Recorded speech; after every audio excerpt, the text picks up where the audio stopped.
Introducing the Gerber Complete Camp Cook Collection. Full-size, high-quality camp cookware that feeds the whole family. It's everything you need to make a memorable meal on your next camp out. Now available at participating Bass Pro Shop stores and BassPro.com.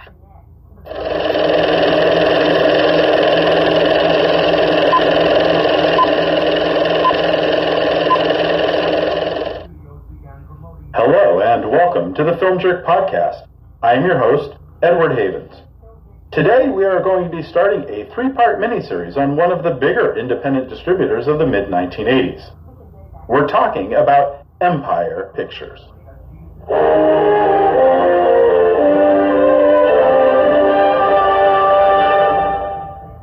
Empire Pictures was the brainchild of filmmaker Charles Band. Band was born in Los Angeles in December 1951, the son of Albert Band, who had written the screenplay for John Huston's adaptation of The Red Badge of Courage earlier that year. The Parisian-born Albert Band would pack up his family in the mid-1950s and return to Europe to make a series of films in Sweden and Italy for more than 10 years before returning them to Los Angeles in the late 1960s. After graduating from high school in 1968, the younger Band got to work making his name in the film industry. His first film as producer and director, for which he credited himself as Carlo Bocchino, was a softcore spoof of Bernardo Bertolucci's 1973 film Last Tango in Paris, called Last Foxtrot in Burbank. It's of absolutely no interest to anyone outside of those who are absolute completionists of either Mr. Band's work or of the co-editor of the film, a then recent graduate of the USC Film School, John Carpenter.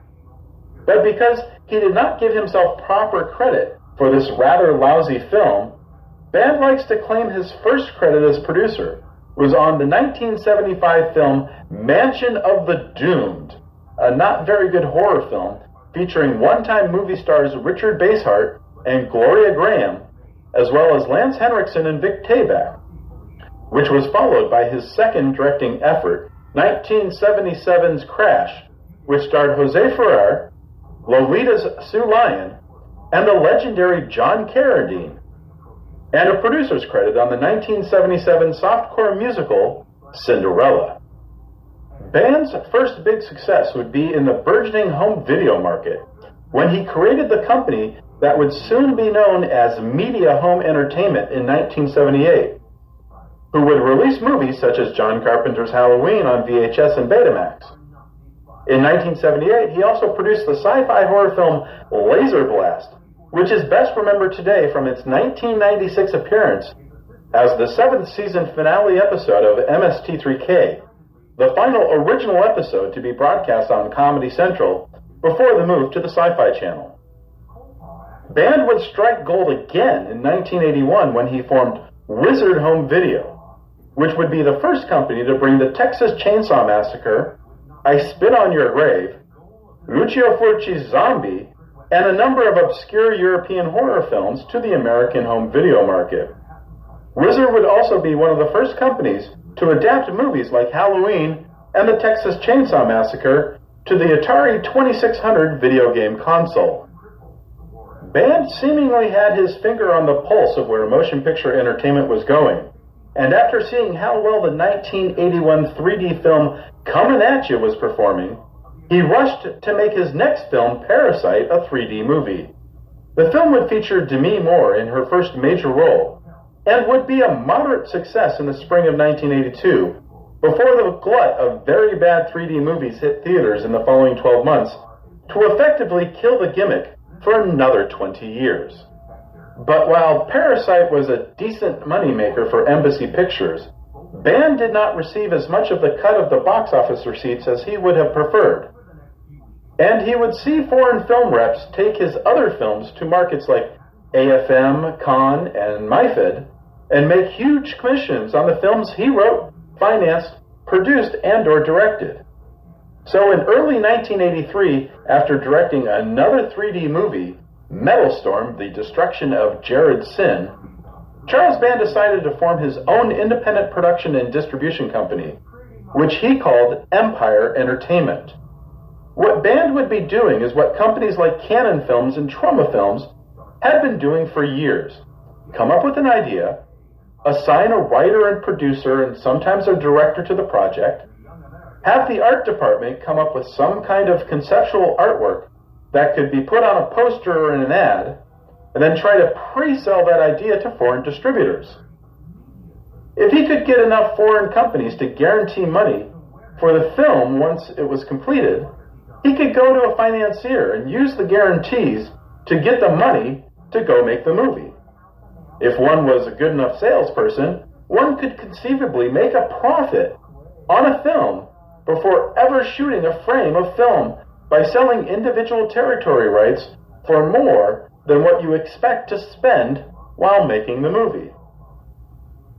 In May 1983, Empire Entertainment made its first mark at the 1983 Cannes Film Market, which runs concurrent with the more famous film festival, selling two titles already in production, Swordkill and Journeys Through the Dark Zone 3D, as well as a planned sequel to Parasite, which was also planned for 3D.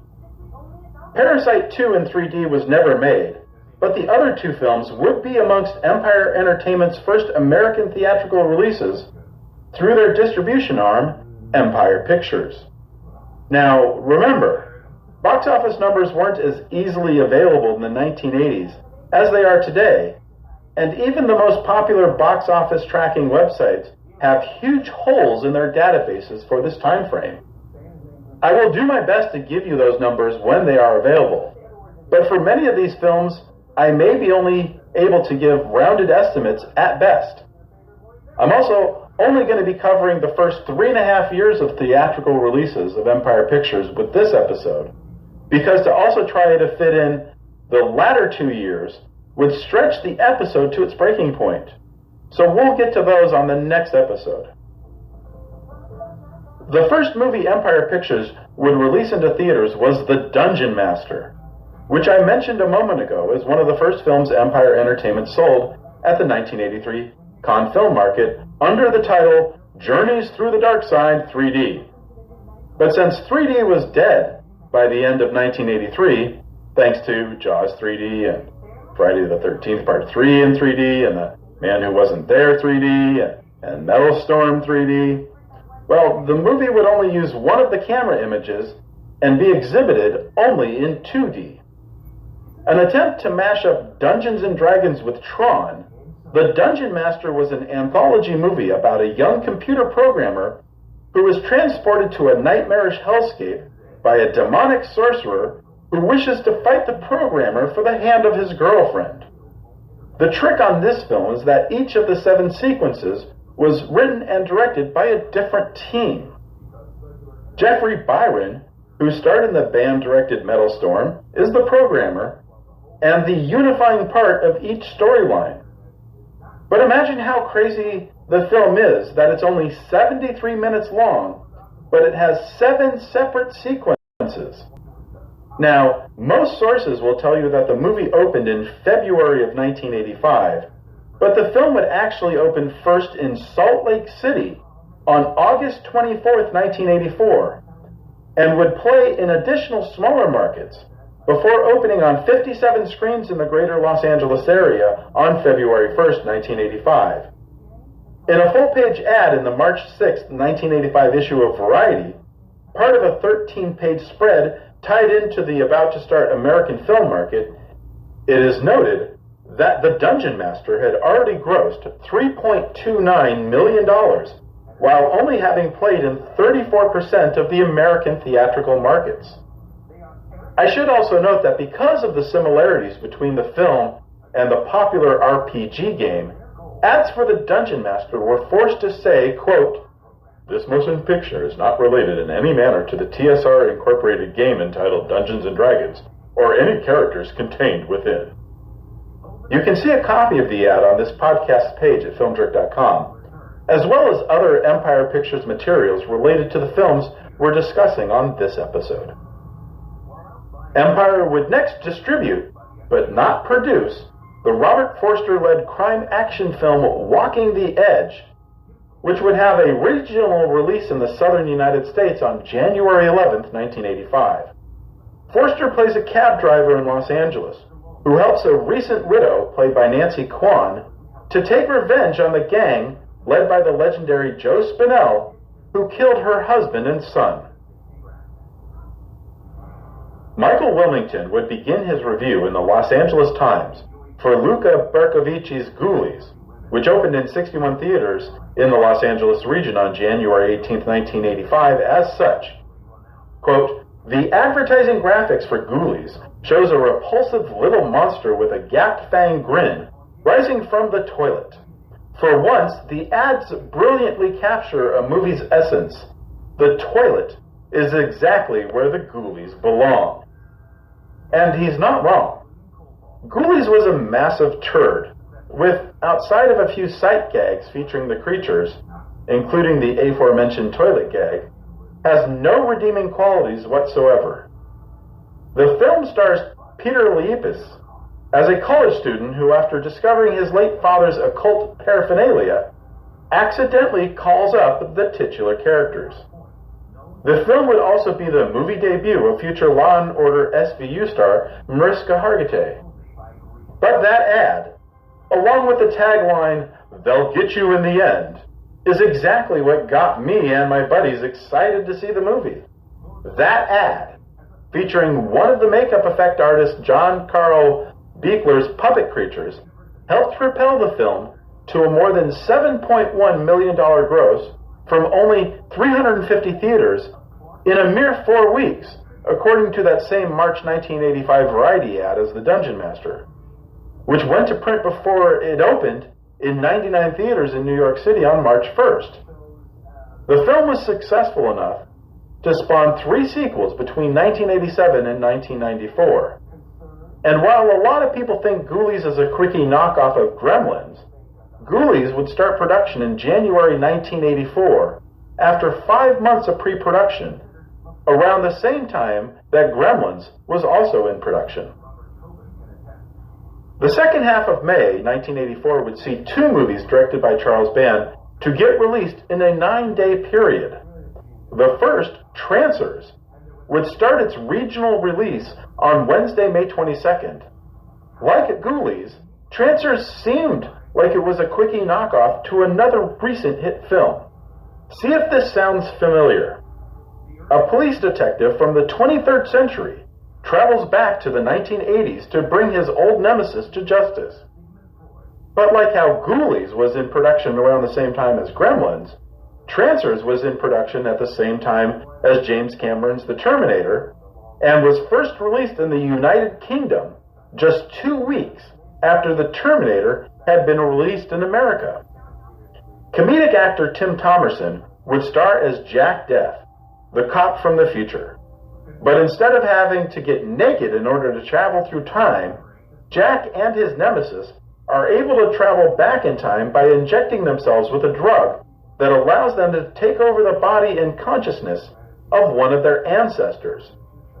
Helen Hunt would get her first leading role 7 years after her last movie role as George Segal's daughter in Roller Coaster, as the girlfriend of Death's 1985 ancestor. Trancers is quite possibly the best of the 68 movies that Band has directed as of January 2021. I don't know, I haven't watched them all. But while box office grosses for Trancers are not readily available, the film did well enough both at theaters and on home video to spawn no less than 5 sequels, the first 2 of which would also star Miss Hunt, until her starring role in the 1992 NBC sitcom Mad About You would preclude her from being featured in future episodes. There's actually a 6th sort of sequel, which we'll talk about in the next episode. The following Friday, May 31st, would see the release of The Alchemist. Well, to be fair, Band was the second director on the film. The first, Craig Mitchell, would leave the $500,000 production after only 3 days, and Band was hired to come in and finish the remaining 7 days of filming. The movie had been shot in 1981 and was originally planned as actor Robert Ginty's follow-up to the successful independent film The Exterminator. But this film, about a man who seeks revenge on an evil magician who placed a curse on him, would sit on the proverbial shelf for 4 years until Band bought the American theatrical rights, because he needed more films in his distribution pipeline to keep things moving. And that's about all The Alchemist did. It wasn't their biggest hit when it was released theatrically beginning on October 18, 1985, but Stuart Gordon's Reanimator would be the movie that would define Empire's legacy. Herbert West is at the top of his class in medical school. How can you teach such drivel? These people are here to learn, and you're closing their minds before they even have a chance. What are He's brilliant, but a little weird. I've broken the 6 to 12 minute barrier. I've conquered brain death. His experiments have always been unorthodox. It was dead. But lately they're getting out of hand. And he's just made a discovery that could wake up the dead. Herbert West has affected reanimation in dead animal tissue. What are you thinking? How do you feel?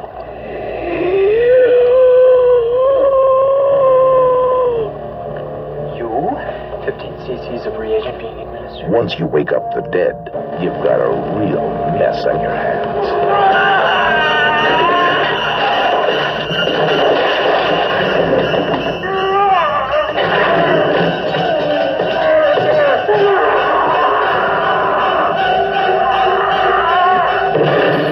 Herbert, you're insane! Now what happened? I had to kill him!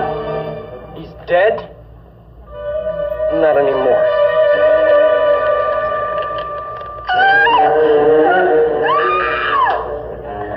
Herbert West brought a lot of dead people back to life, and not one of them showed any appreciation.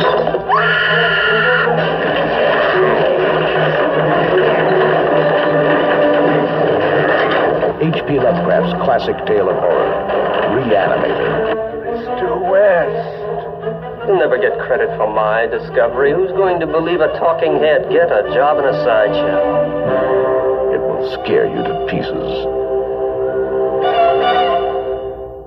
Gordon was a famed theater director in Chicago, having helped to bring Bleacher Bums and David Mamet's Sexual Perversity in Chicago to the stage as part of the Organic Theater Company, whose actors included Dennis Farina, Dennis Franz, Joe Mantegna, Gary Sandy, Tom Towles, and George Wendt. The 1984 CBS sitcom ER, starring Elliot Gould, Mary McDonnell, and yes, George Clooney, was based on one of Gordon's plays for the Organic.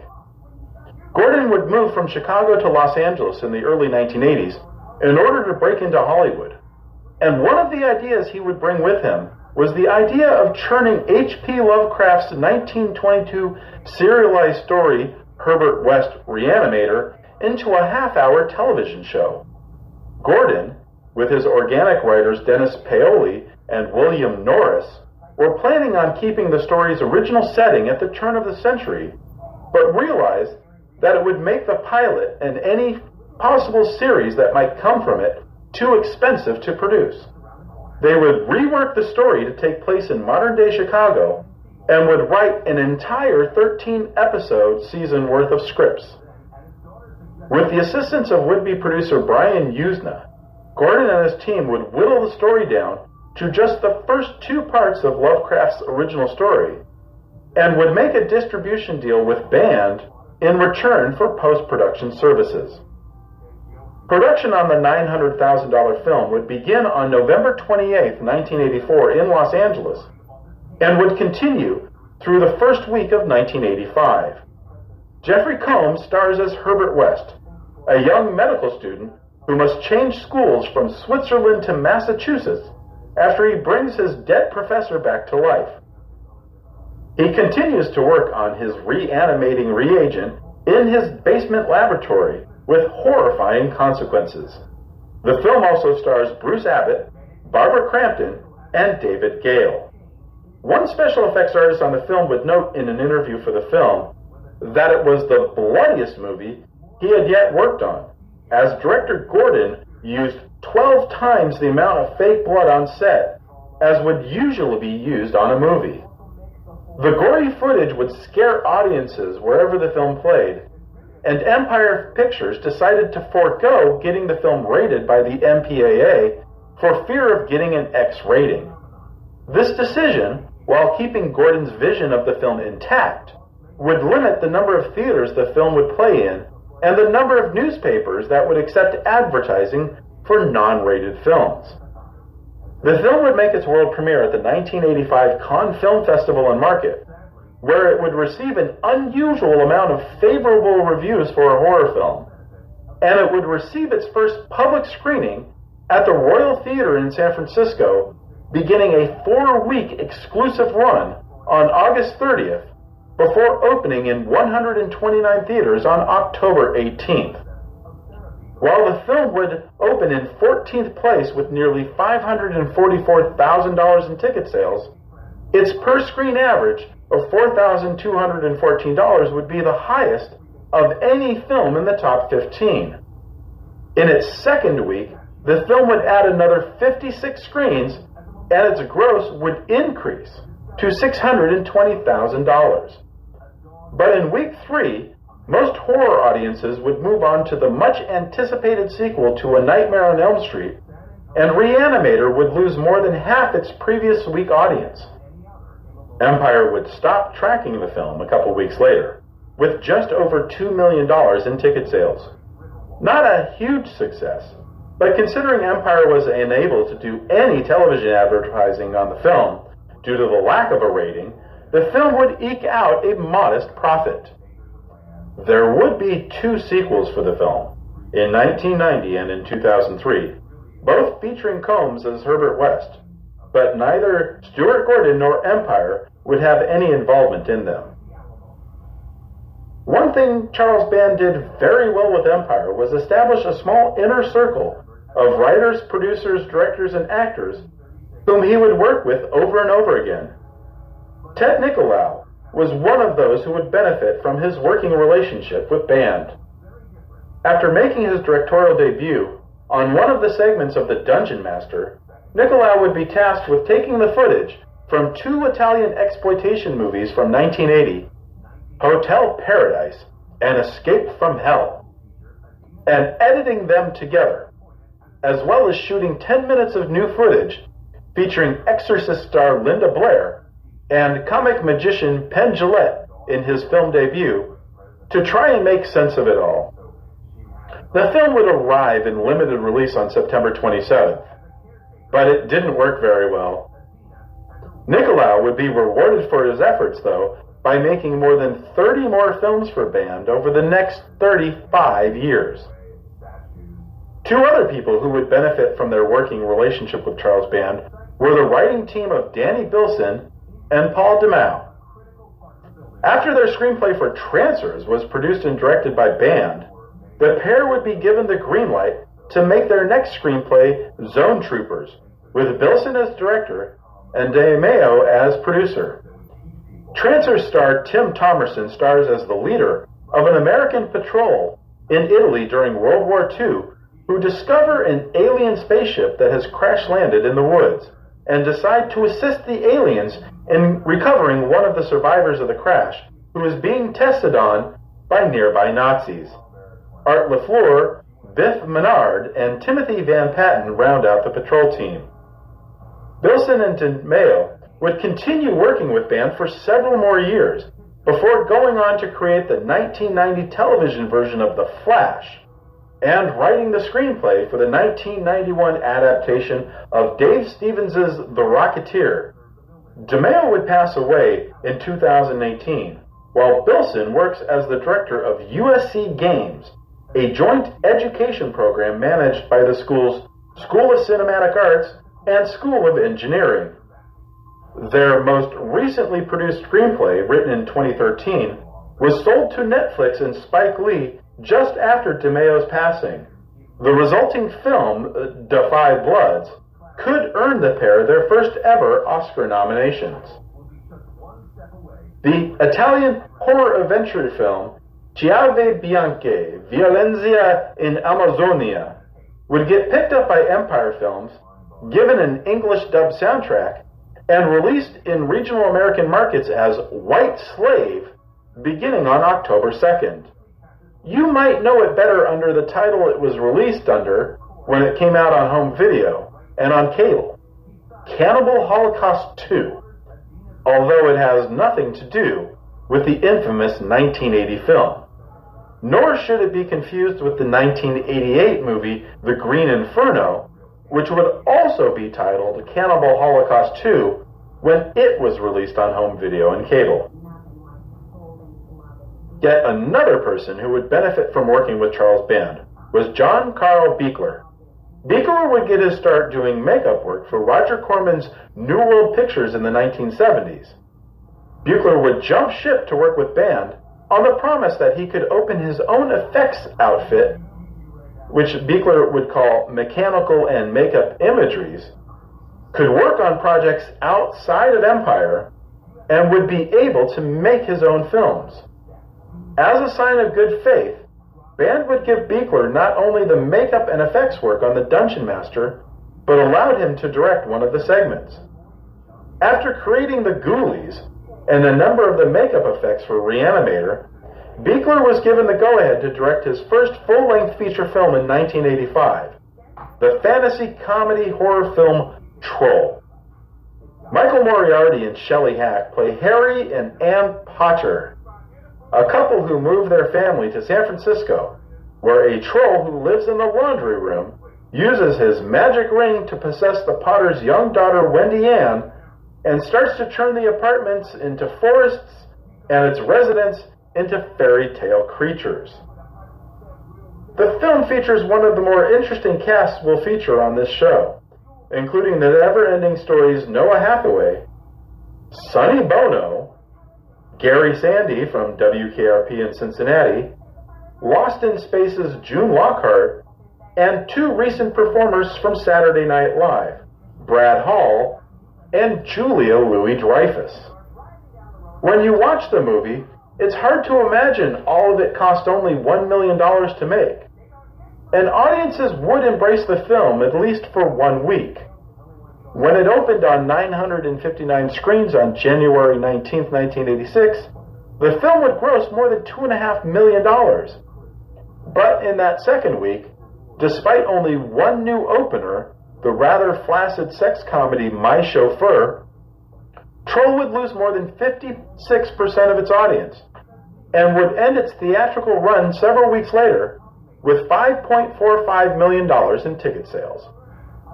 2 weeks after Troll, Empire Films would release Eliminators.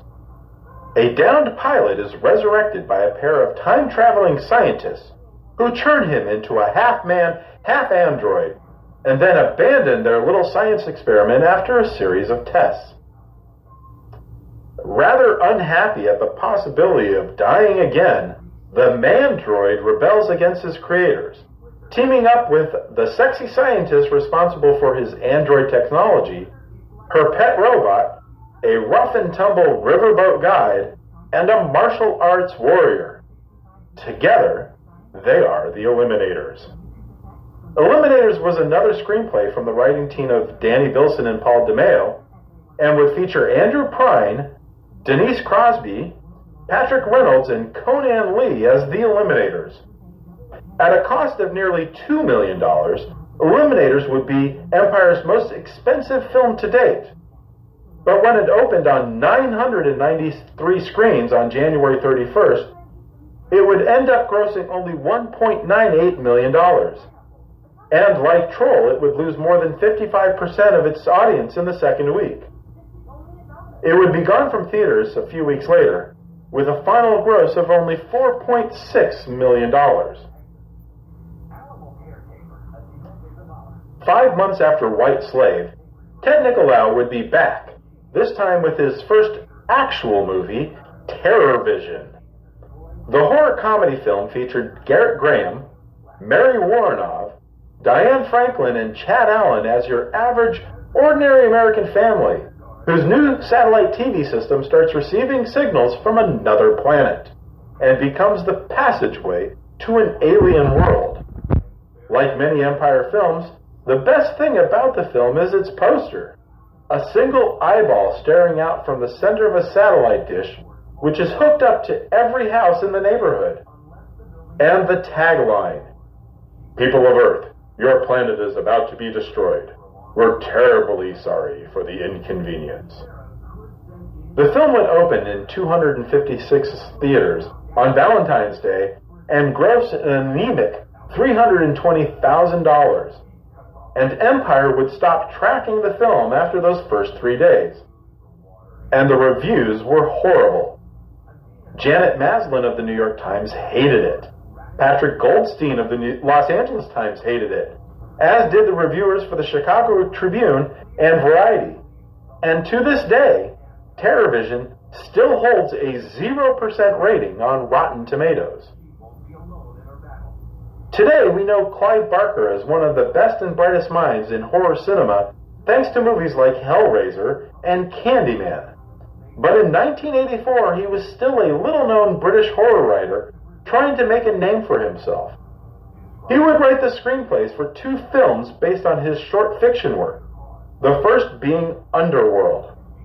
Directed by George Pavlov, Underworld would bring together some of Britain's best acting talents, including Stephen Burkoff, Denholm Elliott, Art Malik, and Miranda Richardson, in a story about a sinister biochemist who has created a species of subhumans who live under the streets of London. The film would do okay in its native homeland, but in America, the film would only be released in a very limited theatrical engagement under the name Transmutations, beginning on April 18th. We'll talk about that second film he wrote a screenplay for, and how these 2 films would make him into the icon we know today, a little later on this episode. Tim Kincaid's Breeders would arrive in theaters on May 2nd. A New York City police detective and a doctor at a local hospital team up to uncover the mystery of 5 women, all virgins, who were all accosted under mysterious circumstances. But instead of it being a twisted serial rapist, they discover an unstoppable alien presence has taken residence in an abandoned section of the city's subway system and has begun reproducing by impregnating human women. The film features no one you've ever heard of and would die a very quick and ignoble death at the box office. Kincaid would shoot this movie and another, Mutant Hunt, back-to-back in New York City. But the second film would go direct-to-video through Empire's dedicated genre banner, Beyond Infinity, in June 1987. David Schmoller's Crawl Space is probably the most interesting film in the Empire catalog. When he was working on the screenplay the first time around in the early 1980s, the story was supposed to be an anti-Vietnam War allegory about a young veteran who, having trouble readjusting to society, builds a POW camp in his attic. Band would read the script and ask the writer-director if he would be willing to rewrite the script to turn the protagonist into a Nazi, provided Band could get Klaus Kinski to play the role. Schmoller would rewrite the film, Band would get Kinski, and the film would begin production in Rome in November 1985. American actress Talia Balsam would star as the new tenant in an apartment building in which Kinski's character is the superintendent, who discovers the older man's horrific secret life. Originally scheduled for an 8-week shooting schedule, production would stretch on into the first week of March 1986 because of Kinski's eccentricities and the interruptions he would cause. But even with the extended production schedule, Schmoller would still have the film ready for its scheduled May 21st release. Maybe he should have taken more time. The contemporary reviews were brutal, although some modern critics have found some positive things to say about the film. But the best thing about the movie would end up being something David Schmoller would make years later, a short 9-minute video essay, which he recounts his time working with Klaus Kinski on the film. The video essay has a title he claims most of the crew members would ask him to do repeatedly during the production. Please, kill Mr. Kinski. It was around this time, in June 1986, when Charles Band would make two purchases intended to help Empire Pictures as a filmmaking unit, but would end up breaking the company. First, Band had the opportunity to purchase Castello di Giove, a 140-room 12th century castle 30 miles northeast of Rome.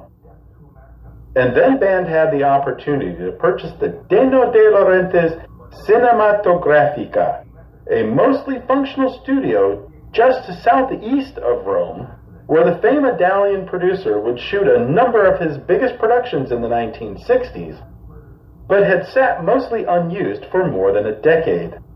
The plan was to use the studio to shoot the bulk of Empire's movies, and the castle for both production and housing of cast and crew. The first Empire movie that would utilize both locations was Rafał Zielinski's Spellcaster, featuring future NYPD Blue star Gail O'Grady, musician Adam Ant, and Los Angeles radio DJ Richard Blade, and would shoot in July of 1986, but would not get released until Columbia TriStar Home Video put it out 6 years later. To buy both, Band would borrow more than $30 million from Credit Lyonnais, the French banking giant. After finding some success with Reanimator, Band would rush to get the whole team back together for another Lovecraft adaptation. This time, director Stuart Gordon, writers Dennis Paoli and Brian Usna, cinematographer Mac Allberg, and stars Jeffrey Combs and Barbara Crampton would take a stab at From Beyond, which Lovecraft wrote in 1920, but would not get published until 1934. Combs and Crampton played Dr. Crawford Tillinghast and Dr. Catherine McMichaels, a pair of scientists attempting to stimulate the human pineal gland with a device called the resonator. But an unforeseen result of their experiment is the ability to perceive creatures from another planet, who then proceed to drag their head scientist, Dr. Edward Pretorius, into their world, returning him as a grotesque, shape-shifting monster who preys upon the others at the laboratory. Band would elect to have From Beyond shot at the new Empire Studios in Rome, which he says reduced the potential budget of the film from $15 million if it was shot in America to just $2.5 million shooting in Italy. But lightning would not strike twice for Gordon and company. Opening on 190 screens on October 24th, nearly double the number of screens Reanimator had opened on, From Beyond would only gross $514,000 in its first 3 days, about $45,000 less than Reanimator's opening weekend. And in its second week of release, From Beyond would lose a third of its opening week screens and more than 44% of its audience. After 10 weeks, From Beyond would leave theaters with a final gross of $1.26 million. Another name we will see on a lot of Empire films, both released theatrically and direct-to-video, is David DeCoteau. DeCoteau is another former member of Roger Corman's production team at New World, who would get poached by Band with the lure of moving up from below-the-line gigs to directing. In fact, between Empire Pictures and Band's later company, Full Moon Pictures, DeCoteau would be the director Band would use most often, whose name wasn't Charles Band. DeCoteau had been working as a director in gay porn under a variety of pseudonyms, but Dream Maniac would be his first non-porn directing gig, and the first where he would be credited under his own name. It might not have been hardcore porn, but it was about as porny as a softcore horror sex film could get. A heavy metal musician makes a deal with a satanic succubus to make himself successful with women, in return for the succubus being able to feed on the girls. It's pretty lame, with mostly a cast you've never heard of, except for Michael Warren, the Emmy-nominated actor on the NBC police drama Hill Street Blues. What he was doing in a low-budget horror sex movie that only cost $60,000 to make, roughly 5% of the cost of a single episode of Hill Street Blues to produce, I can't figure out. Hoping to ride the coattails of a successful horror franchise from another distributor, Dream Maniac would be sold with the tagline, "You don't have to live on Elm Street to have nightmares." But it might have helped. Dream Maniac would only open in a handful of theaters in the South, usually the bottom half of a double feature at drive-ins and dollar houses, on November 26th. If you're a fan of cheesy bad 80s movies, you know the name Albert Pyun. From Sword and the Sorcerer to Alien from LA to Deceit and Cyborg, Albert Pyun knew how to make a bad but mildly entertaining movie. I have some great Cyborg trivia I'm saving for our Canon Films miniseries coming soon. But for now, we're going to spend about 47 seconds or so talking about his rock and roll sci-fi horror comedy film, Wicked Lips. In the distant future, 4 luscious young ladies in a rock band are given the opportunity of a lifetime to perform at a popular nightclub. But the problem is, the nightclub is on a far-off planet, and they have little to no resources to get there. It's yet another low-budget Empire film with no stars and no aesthetics. And the film would get a very limited theatrical release in mid-February 1987, and then would go virtually unseen until a Blu-ray of the film was released in 2013. Remember earlier when I mentioned Clive Barker had written 2 movies that would be distributed by Empire? The second one was called Rawhead Rex, and it would tell the story of an Irish writer who takes his family to the countryside while he does some research for a book he's working on about Irish myths and legends, and in the process comes across a mythical creature called, well, Rawhead Rex, who starts to terrorize the writer and his family and all the citizens of a small rural town. Despite writing the screenplay, Barker hated everything about the movie, especially the design of the title character, who he felt looked like nothing from the character he created for both his screenplay and the original story it's based on.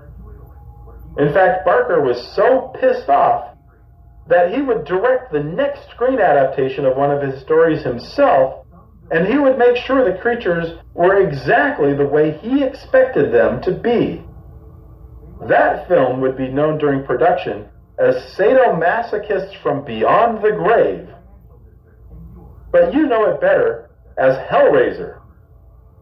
But the $2 million Rawhead Rex would only get a token American theatrical release beginning April 17th. 1 week later, on April 24th, Empire would open The Princess Academy on 53 screens in Los Angeles. Laura Park Lincoln, who would star in Friday the 13th Part 7 the following year, stars as a young woman who starts to attend an elite international private school that teaches rich young women how to behave like proper ladies.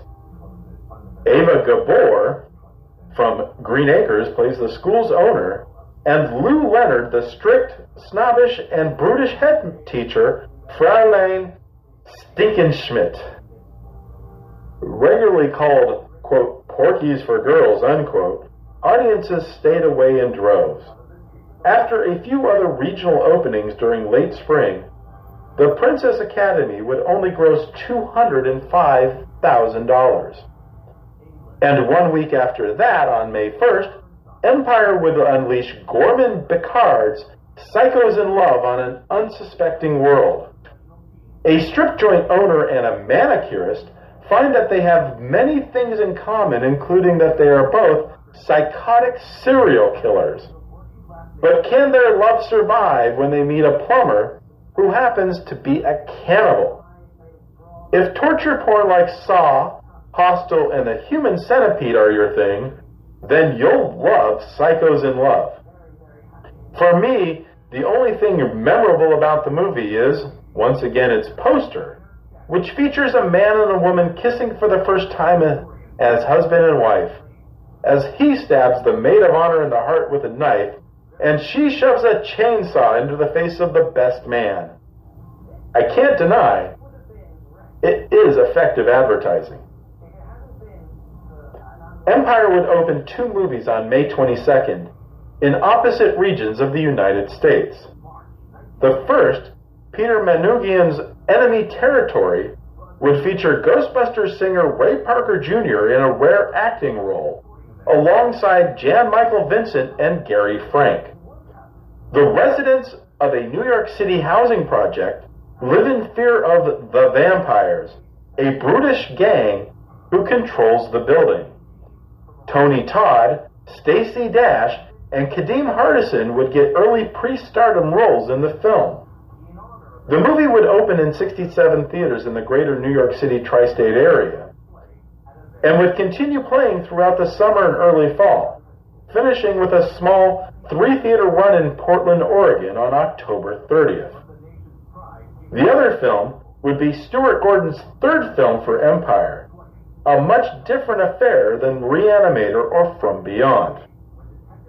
While the film would be a horror film, and he would be working with producer Brian Yuzna and cinematographer Mac Ahlberg for the 3rd time, Gone would be the stars of the previous films Jeffrey Combs and Barbara Crampton. And this film, Dolls, would not be an adaptation of an H.P. Lovecraft story, but an original screenplay by Ed Naha. 6 people seek shelter during a storm in the mansion of an elderly puppet master and his wife, only to discover the various toys in the home contain the imprisoned spirits of criminals. The film would first open on 50 screens in Los Angeles on May 22nd, and would move around the country throughout the summer before finishing with a series of playdates in New York, beginning on November 6th. When all was said and done, Dolls would have sold more tickets than either Reanimator or From Beyond, more than $3.5 million in tickets.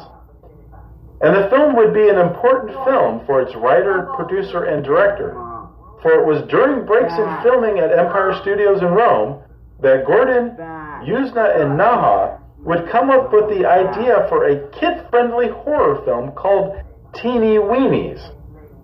The 3 would end up selling the idea to Disney, of all companies, and Gordon was scheduled to direct the film until an illness prevented him from making it. Today, you know that film as Honey, I Shrunk the Kids. Sequels would become a very important part of Band's next company, Full Moon Features. But for Empire Pictures, there would only be one sequel, Ghoulies 2, which was a Band family affair. Charles Band would produce the film with his father Albert, who would also direct the film, the first film for the elder Band since 1979's Scott Glenn cowboy drama She Came to the Valley. Strangely though, Richard Band, Albert's son and Charles's brother, who had composed the music for the first Ghoulies film, did not work on Ghoulies 2. This time around, the Ghoulies hitch a ride with a carnival and end up hiding in an amusement park funhouse called Satan's Den, where they cause a whole bunch of trouble. Repurposing taglines from much better movies was a staple of Empire Films' advertising MO, and Ghoulies 2 would be no different. While some ads would feature a callback to the original Ghoulies poster, with another ghoulie coming out of a toilet with the tagline, "They'll get you in the end again," others would feature the tagline, "Just when you thought it was safe to go back to the bathroom." The film would open in limited release, beginning with a few playdates in Las Vegas on July 31st. Big movie, big production, big girls, promised the poster for Ken Dixon's Slave Girls from Beyond Infinity, a big promise for a movie with only a $90,000 budget. 80s scream queens Brinke Stevens and Elizabeth Kaitan star in this cheesy sci-fi retelling of the 1924 Richard Connell story, The Most Dangerous Game. The film would open in limited release beginning September 18th. However, the film would become somewhat infamous 6 years later in 1992, when North Carolina Senator Jesse Helms specifically criticized the movie on the floor of the Senate House in his justifications for updating the Cable Act, which would have forced cable operators to block, quote, indecent, unquote, programming unless customers specifically asked for said programming in writing. But what is indecent to one might not necessarily be indecent to others, which is why Helms's efforts were struck down by a federal court justice in 1993, and then that decision upheld by the Supreme Court in 1996. October 2nd would see the release of David DeCoteau's Creepazoids. A group of survivors try to escape from the battles of World War III in an abandoned government research facility, only to encounter something much more deadly when they get to their destination. 80s scream queen Linnea Quigley and future 90s porn star Ashlyn Gear star as two of the survivors. "Move over, aliens! Here comes the Creepazoids!" screamed out the tagline, on poster art that promised much more than the $75,000 production could ever deliver. But you do have to give DeCoteau some props for stretching his budget much farther than expected, especially considering he would shoot most of his movies on 35mm film. The movie would open as part of a double feature at the Liberty Theater on 42nd Street in New York City, and a few additional Tri-State region theaters on October 2nd, along with Slave Girls from Beyond Infinity. That same double feature would also show up in Detroit 2 weeks later. And that, my friends, is the end of part 1 of this Empire Pictures miniseries. Next week, we'll be talking about the films Empire Pictures released in 1988 and 1989, all of their direct-to-video releases, a summation of how the company would end up closing, and what happened to Charles Band after the failure of Empire Pictures. I hope you'll join us. Thank you for listening. We'll talk again soon. The Film Jerk podcast has been researched, written, narrated, and edited by Edward Havens for Idiosyncratic Entertainment. Thank you again. Good night. Talk! It's only talk! Arguments, agreements, advice, answers, articulate announcements.